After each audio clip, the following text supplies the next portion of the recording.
If you're a fan of Indian food, then now's the time to branch out and try something other than butter chicken, even though we love butter chicken. It is incredible. We sent Paul Mercurio on a culinary tour, it was easier said than done for me, of the Indian community in Melbourne, where there's a lot more to a curry than meets the eye. Paulie.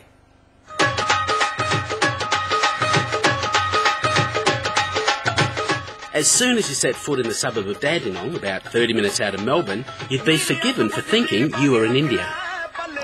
The spice, the colour, the smells, the language, the amazing abundance of great food make it no doubt that this is the home to Australia's largest Indian community. Himanshi has lived here for 9 years and she's passionate about Indian food. Himanshi, it's not all about takeaway and butter chicken, is it, Indian food? No, it's not. With a population of 1.2 billion, the food and the flavours change every 50 kilometres. How many different dishes are there? Oh, we'd never be able to count. Thousands. Thousands and thousands. Well, let's go shopping and maybe we could just look at 100 dishes. Sounds good. That'd be nice. What the heck is that? Well, that's a bitter melon or a bitter gourd. It's called Karela in Hindi. Yeah. Cut it open. The seeds are the parts that actually make it all bitter.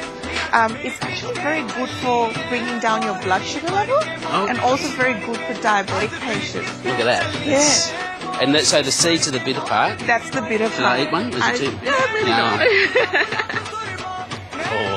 Yeah. Now, I know what these are. Yeah. These are okra? Okra, yes. What do you do with this? So the way to check if this is fresh is you break the end off, and if it snaps, that's a fresh okra. That's the one you want to buy. And does that have certain health properties? It does. It's very high in vitamin A, B, C, I didn't take my vitamins this morning. And fibre. And this one is an Indian fly swap. You get... Is that right? That's absolutely right. Oh, well, that's... Okay. What is it? It's the curry leaves. Ah, so these are the curry leaves. It is nothing like a curry powder. And a lot of times people mistake curry leaves make curry powder, but that's not true. Curry leaves actually come from the word curry, which is a Tamil word, and it's predominantly used in South Indian cuisine. Okay, well, off to the spice shop then. Let's go. Yeah, it's a weird taste, that one. India produces over 75 different types of spices, so it's no wonder they make their way into every single dish. What are some of the main spices you'd use? Well, Paul, this is a traditional Indian spice box. Every self-respecting Indian girl should have one of these. This is what we use every day in our cooking, like turmeric powder. It's a very good antiseptic. You know, last thing before you go to bed at night, a spoon of honey and half a spoon of turmeric powder is just going to soothe that cough away. Oh, really? It is. Ah, and chili. Chili. Which is traditional or not? It's not traditionally Indian. It came to us with the Portuguese in the 1400s. Pepper, on the other hand, this is traditionally Indian. So, but really the heat comes not from chili but from pepper? From pepper. Wow, I didn't know that. Learn something every day.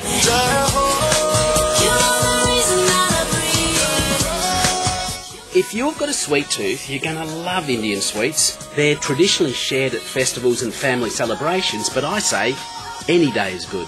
I'm a bit worried about these because they're very, very sweet. These ones are actually fried on a very low heat to get the beautiful brown colour, and then dipped in sugar syrup, and they're called gulab jamuns, but it's like a gooey donut, dripping with sugar syrup.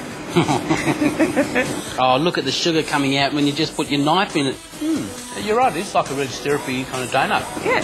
And this one? This one is called rasgulla, and it is basically a Bengali sweet. Yep. And what they do here is that milk is separated with citrus, and then it's again cooked in the sugar syrup. Oh, very sweet.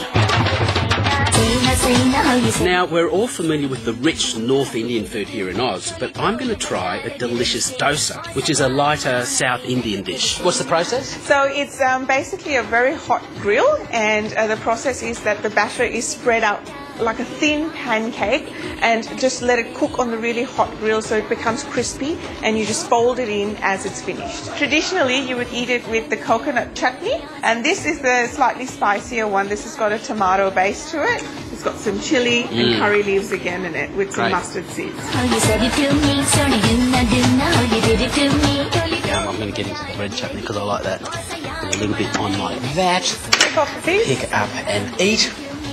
Perfect. I could eat like a prince all day, couldn't I? Well, in that case, Yeah, thanks very much. make you a prince. I shouldn't have said anything. How do I look in this then? Cheers. Cheers. I really want some of that. I want what he's having. I just sat there the whole time going, really want some of that. Those, you know, the little donut-y one with sugar? That's the one I want right now. Delicious. Coming